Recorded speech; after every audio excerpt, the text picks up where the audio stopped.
जय शिवराय मित्रांनो, केंद्र शासनाच्या माध्यमातून खरीप हंगाम 2026 करता कापसाच्या बियाण्याचे दर जाहीर करण्यात आलेले आहेत। याच्या संदर्भातील एक महत्त्वाची अशी अधिसूचना 23 एप्रिल 2026 रोजी निर्गमित करण्यात आलेली आहे, ज्याच्यामुळे खरीप हंगाम 2026-27 करता कापसाच्या बीटी सरकीच्या बोलगाड 1 आणि बोलगाड 2 या दोन्ही वाहनाच्या बियाण्यामध्ये दरामध्ये कुठल्याही प्रकारचा बदल करण्यात आलेला नाही। 2025 मध्ये असलेला दरच आता खरीप हंगाम 2026 मध्ये सुद्धा लागू असणार आहे।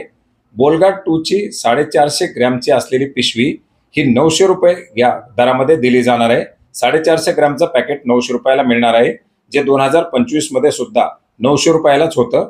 मित्रांनो, याचबरोबर बीटी कापसाची बोलगाड 1 ची बॅग ही 635 रुपयाला असणार आहे, जी 2016 पासून 635 रुपये या दरामध्ये दिली जात आहे।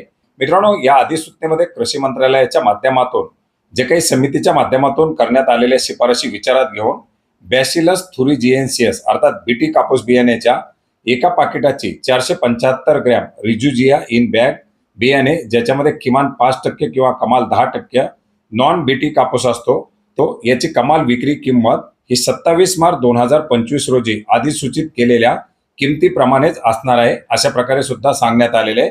मित्रांनो, 23 एप्रिल 2026 रोजी निर्गमित करण्यात आलेल्या या अधिसूचनेच्या माध्यमातून आता कापूस बियाण्याकरता 2026-27 करताचे हे दर निश्चित करण्यात आलेले आहेत। मित्रांनो, ही अधिसूचना आपण गॅजेट ऑनलाईन या वेबसाईट वरती पाहू शकता। अतिशय दिलासादायक असा हा निर्णय घेण्यात आलेला आहे, ज्याच्यामुळे कापूस उत्पादक शेतकऱ्यांना एक मोठा दिलासा मिळणार आहे।